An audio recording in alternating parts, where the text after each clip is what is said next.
Hello friends, welcome back to my channel চেখে দেখো। আশা করি তোমরা সবাই ভগবানের আশীর্বাদে ভীষণ ভীষণ ভালো আছো। আমিও কিন্তু খুব ভালো আছি তোমাদের ভালোবাসায় আর তোমাদের আশীর্বাদে। আমি শতাব্দী চলে এসেছি আজকের পমফ্রেট মাছের একেবারে নতুনত্ব স্বাদের ইউনিক স্টাইল একটা রেসিপি শেয়ার করার জন্য। পমফ্রেট মাছের বিভিন্ন ধরনের রেসিপি, ইউনিক স্টাইল রেসিপি তোমাদের সঙ্গে আগেই শেয়ার করে নিয়েছি, ভবিষ্যতেও করতে থাকবো। তবে আজকের ভিডিওটা কিন্তু একেবারে ইউনিক। টাইটেল আর থাম্বনেল দেখে তো বুঝেই গেছো এতক্ষণে কি বানাবো, তাহলে চলো ঝটপট বলে দিতে দেরি না করে। আর হ্যাঁ, আজকের ভিডিওটা যেহেতু ইউনিক তাই তোমাদের পুরো ভিডিওটা দেখার অনুরোধ রইল, কারণ তোমরা যদি ভিডিওটা স্কিপ করে যাও তাহলে অনেক কিছু স্টেপ স্কিপ করতে পারো, তার ফলে তোমরা যখন বাড়িতে রেসিপিটা ট্রাই করবে তোমাদের প্রবলেম হতে পারে। আর আমার কিন্তু প্রতিনিয়ত টার্গেট থাকে তোমাদের সঙ্গে যতটা সম্ভব ইউনিক স্টাইল নতুনত্ব পদ্ধতিতে রেসিপিগুলো শেয়ার করে নেওয়া, যাতে কোনো কিছু একঘেয়েমি না মনে হয়। তাহলে চলো ঝটপট বলে দিই দেরি না করে। আজকের আমি বানাবো unique style pomfret curry with potato, বা pomfret potato curry with unique style, বা আলু দিয়ে নতুনত্ব পদ্ধতিতে পমফ্রেট মাছের ঝাল। তো unique style pomfret curry with potato বানানোর জন্য আমি এখানে পমফ্রেট মাছ নিয়েছি। পমফ্রেট মাছগুলোকে ভালো করে ধুয়ে পরিষ্কার করে আধা ঘন্টা থেকে 45 মিনিট আগে আমি পরিমাণ মতো লবণ আর একটা গোটা গন্ধরাজ লেবুর রস আমি মাখিয়ে রেখেছি। এখানে তোমরা যে কোনো পাতিলেবুর রসও মাখিয়ে রাখতে পারো, কিন্তু লেবুর রসটা কিন্তু ম্যান্ডেটরি মাখিয়ে রাখতেই হবে। আর আমি কিন্তু সবসময় তোমাদের সঙ্গে শেয়ার করি, মাছ ধুয়ে অনেকটা সময় লবণ মাখিয়ে রাখলে তার থেকে আঁশটা লালা একটা জলটা বেরিয়ে যায়, তার ফলে মাছের কিন্তু আঁশটা গন্ধটা অনেকটা কমে যায়। তো আবারও সেটাই শেয়ার করে নিলাম। তার ফলে মাছটাতে হলুদ মাখানোর আগে ওই যে জলটা বেরিয়েছে সেটাকে কিন্তু আমি ফেলে দিয়েছি। এখানে নিয়েছি আলুগুলোকে লম্বা লম্বা করে কেটে নিয়েছি। এখানে নিয়েছি বড় বড় করে কাটা পেঁয়াজ, এখানে নিয়েছি আদা আর রসুন, এখানে নিয়েছি টমেটোগুলোকেও বড় বড় করে কেটে নিয়েছি। এখানে নিয়েছি কাঁচা পাকা লঙ্কা, মানে যেই ঝালটা আমি দেব সেটাকে দুভাগে ভাগ করে নিয়েছি। লাগছে লবণ, এখানে ফোড়নের জন্য নিয়েছি কালো জিরে, সাদা জিরে, গোটা গরম মশলা, তেজপাতা। এখানে জিরে আর ধনেটাকে ভিজিয়ে রেখেছি। লাগছে হলুদের গুঁড়ো। তো সবার প্রথমে আমি আলুতে হলুদের গুঁড়ো দিয়ে দিচ্ছি, যেটা প্রতিবার করি আমি তরকারিতে যখনই আলু দিই আমি একটুখানি হলুদের গুঁড়ো দিয়ে ভাজি, তাতে কিন্তু দেখতে বেশ ভালো লাগে। আর দিয়ে দিচ্ছি মাছের মধ্যে কিছুটা পরিমাণ হলুদের গুঁড়ো, মানে পরিমাণ মতো দিয়ে দিলাম। আর মাছের মধ্যে দিয়ে দেবো কিছুটা তেল, যে কোনো তেল তোমরা অনায়াসে দিয়ে দিতে পারো। এখন আমি একে একে আলু আর মাছগুলোতে ভালো করে হলুদ আর মাছের মধ্যে তেল দিয়েছি, তেল আর হলুদটাকে খুব ভালো করে মাখিয়ে নেব। আর এই যে মশলাগুলো এগুলো কখন কিভাবে দিতে হবে সেটা পুরো ভিডিওটা দেখলে তোমরা অবশ্যই জানতে পারবে, কারণ আমি স্টেপ বাই স্টেপ তোমাদের সঙ্গে শেয়ার করতে থাকবো। তো এখন আলুটাকে আর মাছগুলোকে মাখিয়ে নিচ্ছি। তো মাছের মধ্যে হলুদ আর সর্ষের তেল মাখিয়ে নিয়েছি, মানে যে কোনো কাঁচা তেল একটু মাখিয়ে নিতে হবে আর কি। আর আলুর মধ্যে হলুদের গুঁড়ো মাখানো কমপ্লিট। এবার সোজা চলে যাব রান্নাঘরে, এবার স্টেপ বাই স্টেপ তোমাদের সঙ্গে শেয়ার করতে থাকবো। তাহলে চলো এখন চলে যাই রান্নাতে।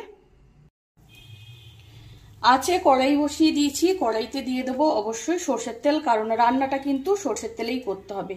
তেলের পরিমাণটা একটুখানি বেশি রাখছি যেহেতু মাছের পরিমাণটা বেশি, আলুটাও অনেক।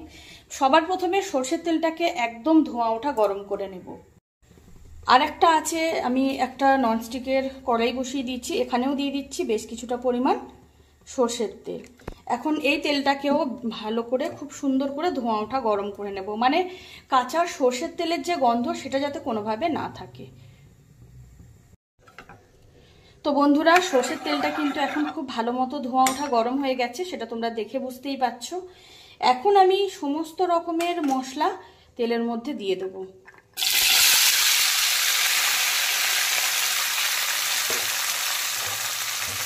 পেঁয়াজ, টমেটো, কাঁচা পাকা লঙ্কা, আদা, রসুন সব কিছুই দিয়ে দিলাম। আর ভিজিয়ে রাখা জিরে ধনেটাকেও দিয়ে দিলাম সামান্য পরিমাণ লবণ। আর এই লবণটা যে দিলাম সেটা কিন্তু অবশ্যই মাথায় রাখতে হবে। আর দিয়ে দিলাম চিনি। এখন বেশ কিছুক্ষণ সময় নিয়ে পুরো সমস্ত মশলাকে খুব ভালো করে ভেজে নেব, লো টু মিডিয়াম আছে অল্টারনেট করে করে। কোনো মশলা যেন কাঁচা না থাকে সেটা অবশ্যই খেয়াল রাখতে হবে।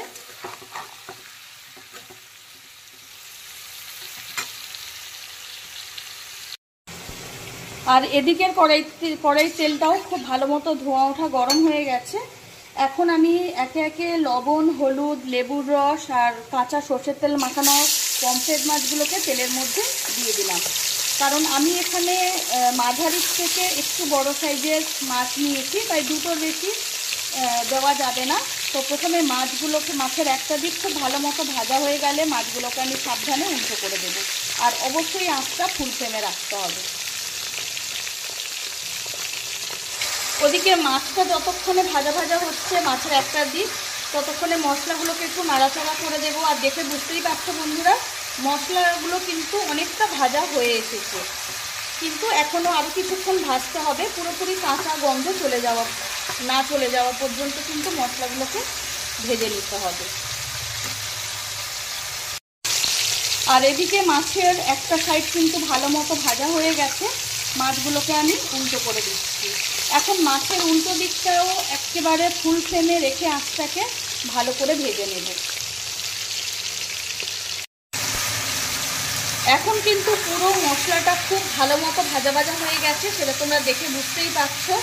আর সমস্ত মশলা ভেজে নেওয়ার ফলে অপূর্ব একটা স্মেল কিন্তু ছাড়তে শুরু করেছে, যেটা মানে এই রান্নার জন্য ভীষণই ম্যান্ডেটরি।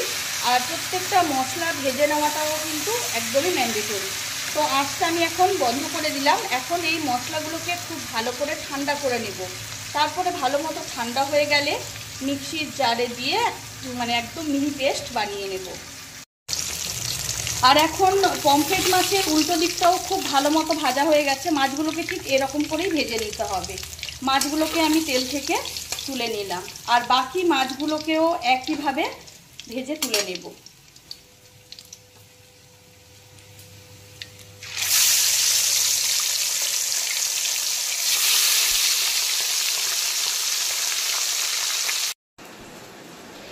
এখন কিন্তু সবগুলো পমফ্রেট মাছ আমি খুব সুন্দর করে উল্টে পাল্টে ভেজে তুলে নিয়েছি। এখন আমি পমফ্রেট মাছ ভাজার তেলেই দিয়ে দেব হলুদ মাখানো আলু। তো এখন দিয়ে দিচ্ছি হলুদ মাখানো আলু। আলুগুলোকে কিন্তু একদম ডিপ ফ্রাই করে নেব।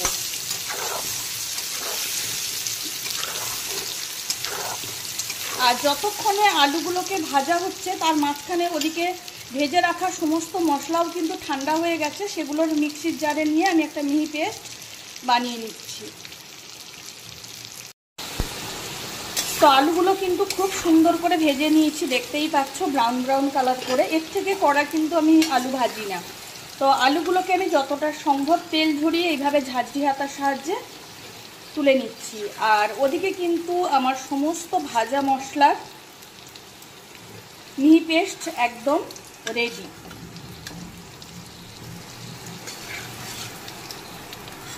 তাহলে বন্ধুরা এখন কিন্তু পমফ্রেট মাছ আর আলুগুলো ভাজা একদম কমপ্লিট। এখন পমফ্রেট মাছ আর আলু ভাজার তেলেই দিয়ে দেব সবার প্রথমে গোটা গরম মশলা, কালো জিরে, সাদা জিরে আর তেজপাতা ফোড়ন। তো দিয়ে দিলাম কালো জিরে, সাদা জিরে, গোটা গরম মশলা, তেজপাতা ফোড়ন। আর এই রান্নাটার কিন্তু প্রত্যেকটা স্টেপ কিন্তু প্রচণ্ড ইম্পর্টেন্ট, তাই কারণ প্রত্যেকটা পরতে পরতে একটা করে ইউনিক ব্যাপার লুকিয়ে রয়েছে, যেটা তোমরা ভিডিওটা কন্টিনিউ করলে বুঝতেই পারবে। তো এখন এই ফোড়নগুলোকে একটু ভাজা ভাজা করে নেব। তো বন্ধুরা এখন কিন্তু ফোড়নটা ভাজা ভাজা হয়ে গেছে। এখন সমস্ত ভাজা মশলার মিহি পেস্ট আমি দিয়ে দিচ্ছি কড়াইতে।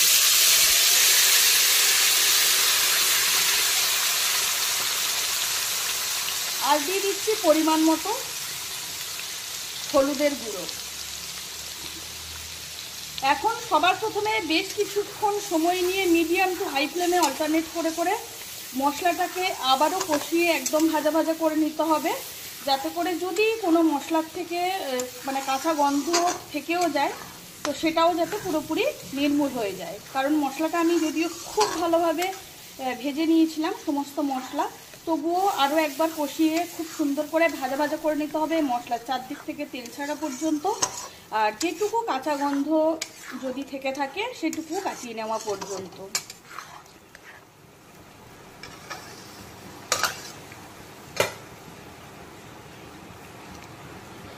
আর যতক্ষণে মশলাটা কষানো হচ্ছে তার মধ্যে আমি কিছুটা পরিমাণ লিকার চা রেডি করে নেব।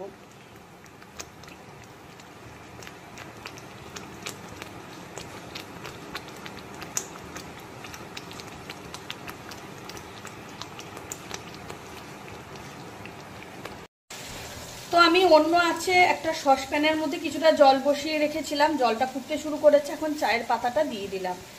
এখন বেশ কিছুক্ষণ ভালো করে ফুটিয়ে চায়ের একটা লিকার বানিয়ে নেব। আর এটা কখন কিভাবে ইউজ করব, অবশ্যই রান্নাতেই ইউজ করব, সেটা তোমরা পুরো ভিডিওটা দেখলে জানতে পারবে। আর মশলাটাও কিন্তু খুব ভালো মতো দেখতেই পাচ্ছ, খুব সুন্দরভাবে ভাজা ভাজা হয়ে যাচ্ছে আস্তে আস্তে, কিন্তু এখনও আরও কিছুক্ষণ সময় নিয়ে ভালো করে কষিয়ে একদম ভাজা ভাজা করে নিতে হবে, তাতে করে কোনোভাবে যেন তরকারির থেকে কোনো কাঁচা গন্ধ না ছাড়ে। আর ওয়েদারের কথা তো আমাদের অবশ্যই মাথায় রাখতে হবে, যাতে করে খুব তাড়াতাড়ি তরকারি নষ্ট না হয়ে যায়। আর যে কোনো রান্নার বিশেষত্ব হলো মশলাটাকে যত ভালো মতো কষানো যায় তবে কিন্তু মশলার টেস্ট অনেক বেড়ে যায়।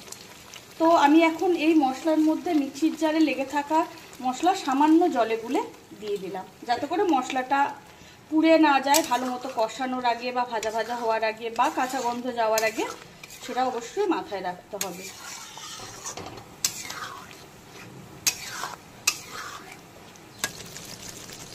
তো বন্ধুরা, এখন কিন্তু মশলাটা পুরোপুরি কষানো কমপ্লিট, সেটা দেখে বুঝতেই পারছো মশলার উপরে তেল উঠে এসেছে। আর সব থেকে যেটা বড় ব্যাপার সেটা হচ্ছে সমস্ত মশলার থেকে কোনো কাঁচা গন্ধ কিন্তু আর ছাড়ছে না, অপূর্ব একটা কষানো মশলার কিন্তু স্মেল ছাড়তে শুরু করেছে। আর এদিকে আমি চায়ের লিকারটা ছেঁকে নিয়েছি, তো চলো। তো এখন কষানো মশলার মধ্যে সবার প্রথমে ভেজে রাখা আলুগুলোকে দিয়ে দেব, কারণ এখানে আলুটা যেহেতু সেদ্ধ হওয়ার ব্যাপার আছে, তাই আমাদের সবসময় চেষ্টা করতে হবে আলু বা আলু, ওল, কচু যা কিছু দিয়েই আমরা রান্না করি না কেন সেগুলোকে যতটা সম্ভব এইভাবে কষিয়ে কষিয়ে যতটা সেদ্ধ করে নেওয়া যায়। তো এখন আলুগুলোকে মশলার সঙ্গে আমি প্রথমে 80 থেকে 85% সেদ্ধ করে নেব। আর আঁচটা কিন্তু অবশ্যই মিডিয়াম টু হাই ফ্লেমে রাখতে হবে। তোমাদের একটা কথা বলতে আমি ভুলে গেছি বন্ধুরা, যে তোমরা হয়তো ভাবছো যে এটাতে কেন লেবুর রস দিলাম, এটাতে কিন্তু লেবুর রসটা দিতেই হবে, তাতে করে এর একটা অপূর্ব স্মেল আসে। আর এর আগে আমি তোমাদের সঙ্গে গন্ধরাজি পমফ্রেটের রেসিপি অনেকদিন আগেই শেয়ার করেছি, তোমরা আমার চ্যানেলটা সাবস্ক্রাইব করলে বা আমার চ্যানেলে ঢুকলে, আমার পরিবারে ঢুকলে অবশ্যই সেটা জানতে পারবে। তো চলো এখন আলুটাকে সবার প্রথমে খুব ভালো করে কষিয়ে নেব। তো ভেজে রাখা আলুগুলো দেওয়ার পরে মশলার সঙ্গে আবারও 5-7 মিনিট সময় নিয়ে মিডিয়াম টু হাই ফ্লেমে কষিয়ে নিলাম। আর দেখতেই পাচ্ছ সেটা তরকারির কালার দেখলে, সব কিছু দেখলেই কিন্তু বোঝা যায় এখন কিন্তু আলুটা প্রায় 85% সেদ্ধ হয়ে গেছে। তো এখন আমি এর মধ্যে দিয়ে দেবো চায়ের লিকার। আর এখানেও একটা কথা বলে রাখতে চাই, তোমাদের হয়তো মনে প্রশ্ন জাগতেই পারে যে চায়ের লিকারটা দিলাম তেতো হবে কিনা। তো সেটা আমরা এখন যারা রান্না করি তারা কিন্তু মোটামুটি কম বেশি সবাই জানি চায়ের লিকার দিলে কিন্তু কোনো তেতো হওয়ার কিন্তু কোনো চান্স নেই। আর আমার ভিডিওগুলো তোমরা একটুখানি সার্চ করলে দেখতে পাবে, আমি বিভিন্ন ধরনের রেসিপি কিন্তু এইভাবে চায়ের লিকার দিয়ে বানিয়েছি। এটা যেহেতু ঝাল বানাচ্ছি, এখানে তো প্রচুর পরিমাণ জলের কোনো দরকার নেই, কিন্তু যেই পরিমাণ জলটা দেব সেটাতেই চায়ের পাতা দিয়ে ফুটিয়ে একটা লিকার বানিয়ে নেব। এখানে তেতো হওয়ার কোনো চান্স নেই, নিশ্চিন্তে তোমরা চায়ের লিকার ইউজ করতে পারো। তো এখন সবার প্রথমে গ্রেভিটাকে ভালো করে টকবক করে ফুটিয়ে নেব। তো গ্রেভিটা ফুটতে শুরু করলে তারপর আমি এর মধ্যে ভেজে রাখা পমফ্রেট মাছগুলোকে দিয়ে দেব একে একে। তো বন্ধুরা, চায়ের লিকারটা দেওয়ার পরে আমি আলুগুলোকে আবারও বেশ কিছুক্ষণ প্রায় 10 মিনিট সময় নিয়ে ভালো করে ফুটিয়ে নিলাম গ্রেভির সঙ্গে। এখন কিন্তু একটা আলু একটুখানি কেটে দেখালে বুঝতে পারবে আলুটা কিন্তু এখন 90 থেকে 95% সেদ্ধ হয়ে গেছে।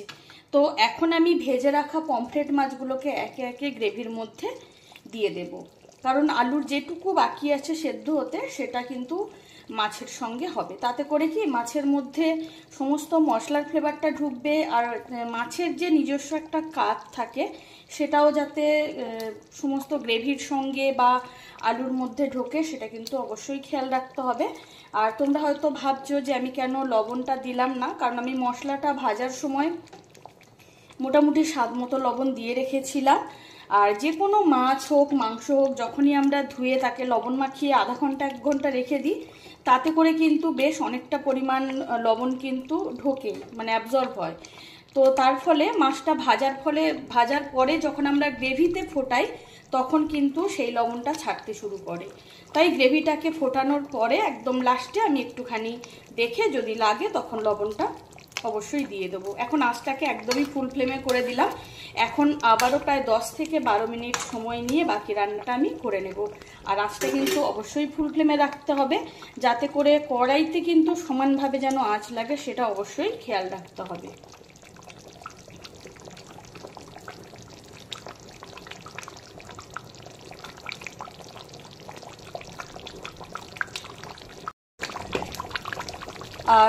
আর দিয়ে দিচ্ছি উপর থেকে কিছুটা ধনেপাতা কুচি।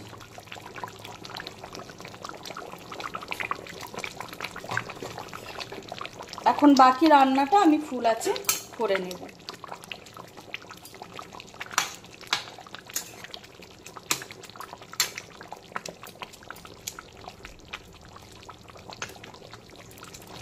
তো বন্ধুরা এখন আবারও প্রায় 10 থেকে 12 মিনিট সময় নিয়ে ফুল ফ্লেমে মাছগুলো দেওয়ার পরে খুব ভালো করে গ্রেভির সঙ্গে ফুটিয়ে নিয়েছি।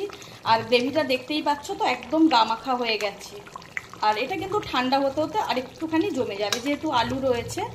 আর সেই সঙ্গে আমার আজকে রান্নাটাও একেবারে কমপ্লিট। আঁচটা আমি এখন বন্ধ করে দিলাম। এখন একটা বড় ছড়ানো পাত্রে ঢেলে গরম গরম ধোঁয়া ওঠা ভাতের সঙ্গে সার্ভ করে দেব। আর এইভাবে পমফ্রেট কারি বানালে ভাত দিয়ে তো বটেই, ফ্রাইড রাইস পোলাওর সঙ্গেও কিন্তু জাস্ট জমে যায়। তাহলে বন্ধুরা তোমাদের সঙ্গে আজকের একেবারে ইউনিক স্টাইল একটা পমফ্রেট কারি রেসিপি শেয়ার করে নিলাম। কেমন লাগলো অবশ্যই কমেন্ট করে জানাতে ভুলো না।